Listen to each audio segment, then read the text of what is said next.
믿음의 사람 다윗은 수많은 시편을 썼습니다. 그중 하나의 시편에서 다윗은 이렇게 고백합니다. 여호와를 기뻐하라. 그가 내 마음의 소원을 내게 이루어 주시리로다. 여호와를 기뻐하라. 우리가 하나님을 기뻐하고 찬양하면 하나님께서 우리에게 주실 수 있는 모든 좋은 것으로 우리에게 베풀어 주십니다. 우리에게 일어나는 수많은 축복 같은 일들은 하나님께서 주시는 것입니다. 하나님이 복의 근원이 되십니다.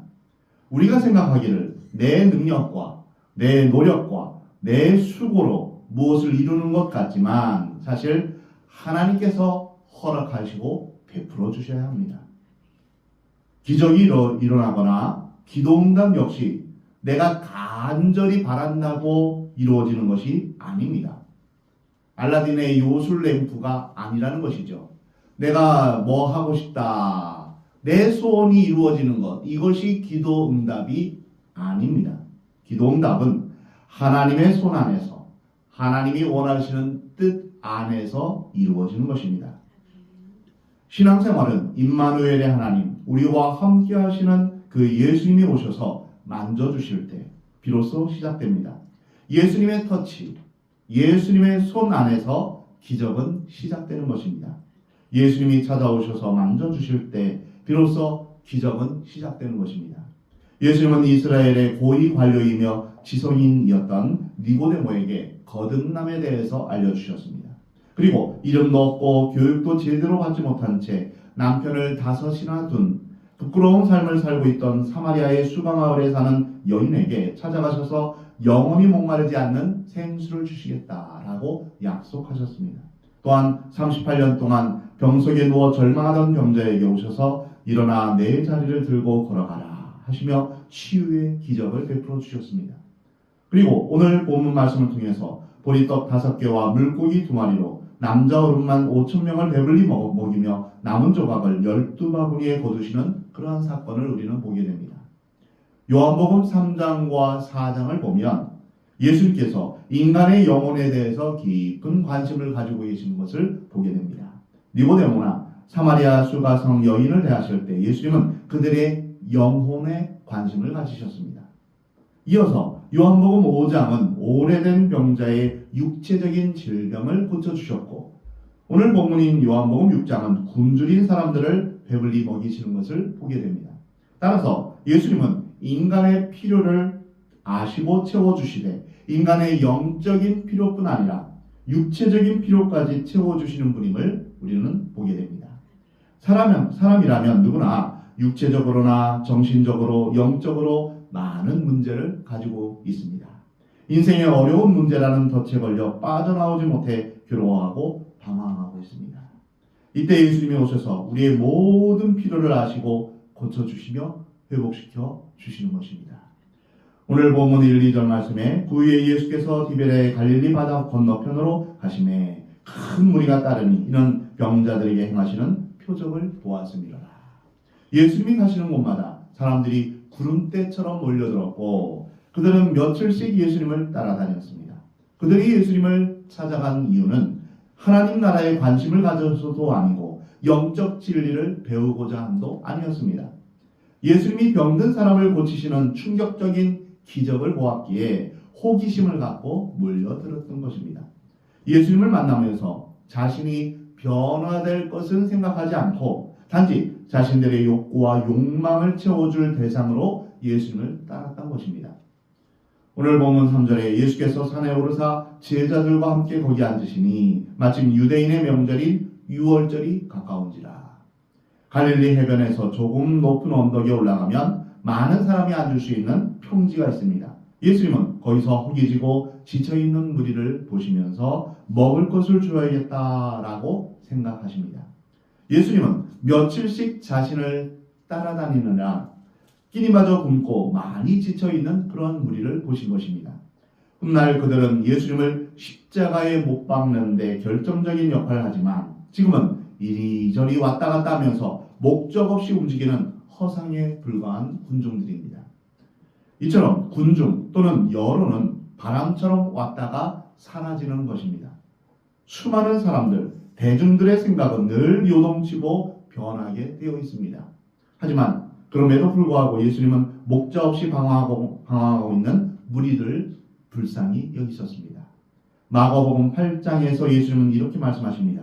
내가 무리를 불쌍히 여기노라. 그들이 나와 함께 있은지 이미 사흘이 지났으니 먹을 것이 없도다. 만일 내가 그들을 굶겨 집으로 보내면 길에서 기진하리라. 그 중에는 멀리서 온 사람들도 있느니라. 이 말씀은 오병이어 사건 이후에 떡 7개와 물고기 2마리로 사람들을 배불리시기 전에 하신 말씀입니다. 7병이어의 사건이죠. 오병이어 때와 비슷한 상황에서 사람들을 먹이신 것입니다. 우리는 이 말씀에서 언제나 큰 은혜를 받습니다. 예수님은 항상 영적인 것만을 주겠다라고 말씀하지 않으셨습니다. 배고픈 사람에게 먹이시고 병든 사람을 치유해 주시며 또한 헐벗은 사람을 입히는 일이 중요합니다. 이것이 바로 예수님의 마음입니다.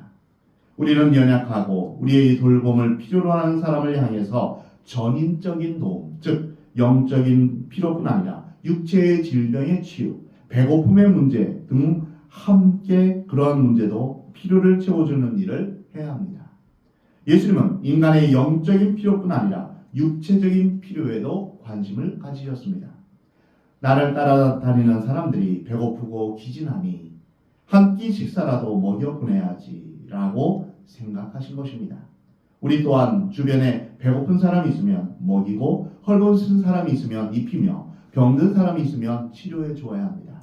이렇듯 우리 주위에 도움이 필요한 작은 한 사람에게 한 것이 곧 예수님께 한 것이다 라고 우리 주님은 말씀하십니다. 오늘 본문 5절에 예수께서 눈을 들어 큰 무리가 자기에게로 오는 것을 보시고 빌립에게 이르시되 우리가 어디서 떡을 사서 이 사람들을 먹이겠느냐. 예수님이 빌립에게 이렇게 말씀하신 것은 빌립에게 떡을 사오라 라고 하신 뜻이 아닙니다. 빌립이 어떤 생각, 어떤 믿음을 가지고 있는지 시험해 보시기 위해 그런 질문을 던지신 것입니다. 우리는 신앙생활을 하면서 때로 이런 시험을 겪기도 합니다. 이렇게 말씀하시면 친히 어떻게 하실지를 아시고 빌립을 시험하고자 하십니다. 빌립이 대답하되 각 사람으로 조금씩 받게 할지라도 200데나리온의 떡이 부족하리이다. 빌립의 이러한 대답은 대단히 이성적이고 합리적이고 과학적으로 보입니다. 빌립은 이 많은 사람들에게 먹을 것을 준다는 것은 도저히 안 되는 일이다 라고 단정하고 있습니다. 빌립의 이러한 답변은 일리가 있지만 정답은 아닙니다. 이때 베드로의 형제 안드레가 불쑥 나섭니다. 제자 중 하나 곧 시몬 베드로의 형제 안드레가 예수께 여짜오되 여기 한 아이가 있어 보리떡 5개와 물고기 2마리를 가지고 있나이다. 그러나 이것이 이 많은 사람에게 얼마나 되겠사옵나이까. 여기서 우리는 안드레에 대해서 3가지 사실을 알 수 있습니다. 첫 번째로 안드레는 이성적이고 합리적인 방안을 제시하지 않았습니다. 다른 제자들처럼 사람들로 하여금 동네에 들어가서 떡을 사 먹게 하십시오라고 예수님께 제안하지 않았습니다. 두 번째로 안드레는 보리떡 5개와 물고기 2마리를 가진 한 아이를 예수님께 데려왔다는 것입니다. 그것은 모든 문제를 우리 스스로 해결하라는 뜻이 아닙니다. 우리에게는 국가적 빈곤이나 부정부패 같은 문제를 해결할 능력이나 지혜, 방법이 없습니다. 안드레의 방식은 무엇입니까? 있는 사실을 그대로 예수님께 알리는 것입니다. 히스기야 왕이 아수르 대군이 쳐들어와서 도울 힘이 없는 하나님을 의지하지 말라라고 조롱하는 그러한 편지를 받았습니다. 이렇게 하나님을 모독할 때 나라가 망하기 직전에 국가적 재난 앞에서 무엇을 했습니까? 아수르 왕이 쓴 편지를 하나님 앞에 펼쳐놓고 하나님 앞에 호소합니다. 하나님, 지금의 어려움과 고통을 돌아보옵소서. 하나님 없이는 우리는 지금 망하게 되었습니다. 우리를 불쌍히 여겨 주옵소서. 지금의 상황을 있는 그대로 하나님 앞에 아는 것입니다. 이것이 바로 기도입니다. 이것이 구원 얻는 방법입니다. 안드레는 자신이 할 수 있는 최선을 다하며 그 문제를 예수님께 맡긴 것입니다. 우리의 상황도 마찬가지입니다. 내가 갖고 있는 여러 가지 문제를 주님 앞에 그대로 아뢰는 것입니다. 주님, 제가 이러이러한 문제가 있습니다. 주님, 저를 불쌍히 여겨 주옵소서. 저를 도와주옵소서.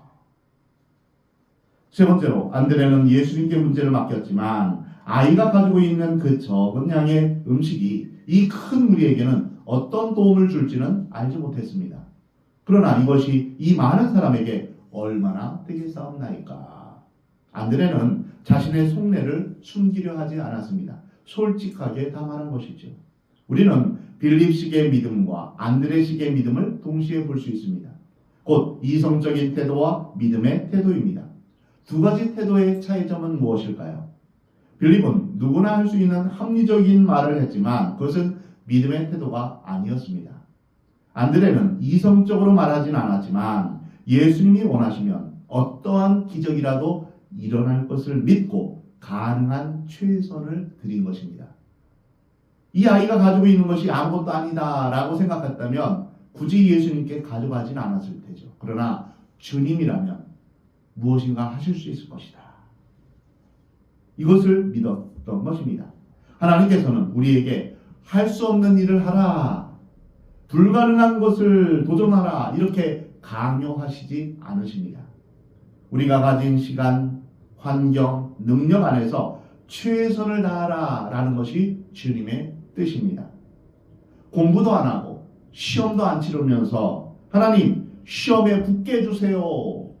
이것은 말도 안 되는 것입니다. 일도 안 하고 게으르게 놀면서 하나님 부자 되게 해주세요. 이것도 역시 마찬가지입니다. 몸에 안 좋은 것을 먹고 마시고 몸에 좋지 않은 습관을 버리지 못하면서 하나님 건강하게 해주세요. 이렇게 기도하는 것도 역시 말이 안 됩니다. 우리는 우리가 할 수 있는 최선의 것을 하며 하나님께 우리의 삶을 맡기는 것입니다. 우리가 최선의 것을 드리면 예수님은 그것을 사용하셔서 기적을 일으키시는 것입니다. 빌립은 비관적이고 부정적인 생각을 가졌고 안드레는 희망적이며 긍정적인 태도를 가졌습니다. 우리는 안 되는 일을 갖지만 주님은 하실 수 있습니다. 이러한 태도였습니다. 빌립은 예수님의 결정을 알아차리지 못했지만 안드레는 예수님의 의도를 읽고 있었습니다. 기적은 하나님의 뜻과 하나님의 말씀으로 이루어지는 것입니다. 인간이 계획한다고 기적이 일어나는 것이 아닙니다. 예수님은 허기진 무리를 불쌍히 여기셔서 그들을 먹이실 것을 결정하셨고 안드레는 그 의도를 충분히 읽었던 것입니다. 그래서 예수님은 안드레가 내어놓은 최선의 것을 매개로 큰 기적을 베푸셨던 것입니다. 그러나 어느 누가 예수님께 당신은 없는 것을 있게 하시고 죽은 자도 살리시는 분임을 우리가 믿고 있으니 기적을 베풀어 보시오. 이렇게 말한다고 해서 기적은 일어나는 것이 아닙니다. 우리가 신앙생활하면서 조심할 것이 있습니다. 무조건 믿습니다. 이렇게 믿습니다 하면서 자신의 믿음을 강조하면서 금식하면서 이렇게 내 믿음을 강조한다고 만사형통하는 것이 아니라는 것입니다. 우리가 분명히 알아야 될 중요한 것 한 가지가 있습니다. 우리는 예수님의 뜻에 믿음으로 화답해야 한다는 것입니다. 첫 번째가 우선되어야 될 것이 예수님의 뜻입니다. 하나님의 뜻입니다. 하나님의 뜻을 묻지도 않고 무조건 주여 이 사람을 살려주옵소서 말한다고 해서 기적이 일어나는 것이 아닙니다. 주여 이 일이 일어날 줄 믿습니다. 내 믿음 가지고 기적이 일어나는 것이 아닙니다. 무조건 금식하고 무조건 안수한다고 죽은 사람이 살아나지 않습니다. 기적은 기도하는 사람의 능력으로 발생하는 것이 아닙니다. 소위 말하는 기도빨이 있다고 하고 기도의 능력이 있다고 하는 사람을 따라다니는 것은 정상적인 신앙인의 모습이 아닙니다. 참된 기도는 내가 하나님과 바른 관계를 가지고 내가 하나님 안에 있는 것이 중요합니다. 내가 하나님의 뜻을 따라 살지 않고 불의와 죄악을 행하면서 기도하는 사람만 쫓아다닌다고 그것이 되나요? 아닙니다. 내가 하나님과 바른 관계를 맺어야 됩니다. 하나님을 기뻐하는 것이 바로 하나님과 바른 관계를 맺는 것입니다. 그를 향하여 우리가 가진 바 담대함이 이것이니 곧 그의 뜻대로 무엇을 구하면 들으시니라. 하나님의 뜻대로 우리가 주님 앞에 기도할 때 하나님께서 우리의 기도를 응답하시는 것입니다. 내 정욕대로, 내 욕심대로, 내 이기심을 따라서 기도하는 것은 하나님께서 들으시지 않으십니다. 그리고 우리가 기도에 대해서 오해하는 것 중에 하나가 있습니다. 기도를 할 때 매우 열심히 정성을 들여서 기도하면 그 정성으로 기도를 들어주시겠지 하는 것은 우리의 생각이요, 우리의 기대요, 희망사항일 뿐입니다. 엘리야와 대항했던, 엘리야와 맞서서 바알과 아세라 신을 섬겼던 그 거짓 그 사람들은, 그 우상을 섬기는 사람들은 어떻게 했습니까? 자기 몸을 찌르면서 피를 흘리면서 그렇게 열심히 구했습니다. 그러나 그 우상이 기도를 들어주었나요? 그 기도를 들어주지 않았습니다. 자기 열심으로 기도 응답을 받는 것이 아닙니다. 흔히 말하는 지성이면 감천이다, 이런 말처럼 우리는 우리의 각 희망과 기대감을 믿음으로 착각하기 쉽습니다. 내가 열심히 무엇인가 하면 응답받겠지. 이것은 틀린 말입니다. 진정한 믿음은 우리 하나님의 결정에 대한 각 사람의 응답입니다. 하나님의 결정, 하나님의 뜻이 우선이 되어야 됩니다. 참 믿음은 하나님의 뜻을 먼저 구하는 것입니다. 그래서 우리는 하나님의 길, 하나님의 계획을 먼저 알아야 합니다. 우리가 무엇보다도 먼저 주님의 의도와 주님의 마음을 읽어야 됩니다.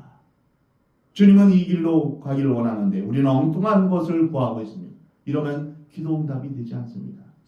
지난 주일에 함께 묵상한 것처럼 주님의 길과 주님의 계획은 어떻습니까? 하늘이 땅보다 높은 같이 우리의 길보다 훨씬 더 높습니다. 진정한 신앙생활은 이 땅에 내 뜻이 이루어지는 것이 아니라 하나님의 뜻이 이루어지기를 원하는 것입니다. 이것이 주기도문에서 예수님이 가르쳐 주신 우리가 가져야 할 기도의 태도입니다. 뜻이 하늘에서 이룬 것 같이 땅에서도 이루어지이다. 그런데 우리는 얼마나 자주 하나님, 내 뜻이 이루어지기 원합니다, 내 소원이 이루어지기 원합니다, 이것을 얼마나 자주 기도하는지 모릅니다. 그래서 내 뜻대로 안 되면 화내고 원망하고 짜증내고, 이것이 우리의 연약한 모습이지요. 기도는 하나님의 뜻이 이루어지는 것을 원하는 것입니다. 그래서 우리는 하나님의 뜻을 분별하기 위해서 말씀을 매일 읽고 듣고 묵상하는 것입니다. 왜 시편 1편에서 복 있는 자가 매일 하나님의 말씀을 주야로 묵상할까요? 그것은 하나님의 뜻을 분별하기 때문입니다. 그러한 사람이 지혜롭고 또한 복 있는 사람입니다. 예수님은 사람들을 보시고 너희 눈을 들어 밭을 보라. 이미 곡식이 익어 추수할 때가 되었다 하며 사시며 죽어가는 수많은 영혼을 불쌍히 여기셨습니다. 여기에서 우리가 예수님의 마음, 하나님의 마음을 우리가 읽을 수 있습니다. 예수님의 마음은 무엇입니까? 이 세상에 모든 사람이 구원 얻기를 원하는 것입니다. 이러한 예수님의 마음을 품고 제 주님, 제가 제 주위의 가족, 친구, 아직 예수님을 믿지 않는 사람들에게 복음을 전하고 싶습니다. 이 기도는 하나님이 원하시는 기도일까요? 그렇지요. 하나님의 마음이죠. 모든 사람이 구원받기 원하는 것이 하나님의 뜻이니까요. 이렇게 예수님의 마음을 전하기 원하는 이러한 기도는 하나님이 응답하십니다. 이런 주님의 마음에 동의하면 기적을 볼 수 있는 것입니다. 저는 이제까지 많은 사람에게 주의 복음을 전하면서 옆에 있는 사람들은 정말 이 사람은 예수님을 믿지 않을 거야 라고 말하는 사람들이 주님 앞에 돌아오는 기적을 경험했습니다. 주사랑교회 초창기에 하루는 99년 동안 불교에 전념하면서 사신 할아버지 한 분이 처음 교회를 방문했습니다. 그분은 따님이신 우리 교회 권사님의 기도와 전도로 교회에 오셨는데 마지막 1년 동안 예수님을 알고 말씀을 사모하시다가 세례를 받으시고 그리고 기도하시는 중에 천국을 사모하며 임종을 맞이했습니다. 사람으로는 안 되는 것 같았지만 하나님의 뜻이면 기적이 일어나는 것입니다. 저희 가정이 2006년부터 중국 선교지에서 사역하면서 7년 동안 복음 전파를 한 과정도 마찬가지입니다. 선교나 복음 전파는 내가 원한다고 해서 되어지는 것이 아닙니다. 선교는 사람이 하는 것이 아닙니다.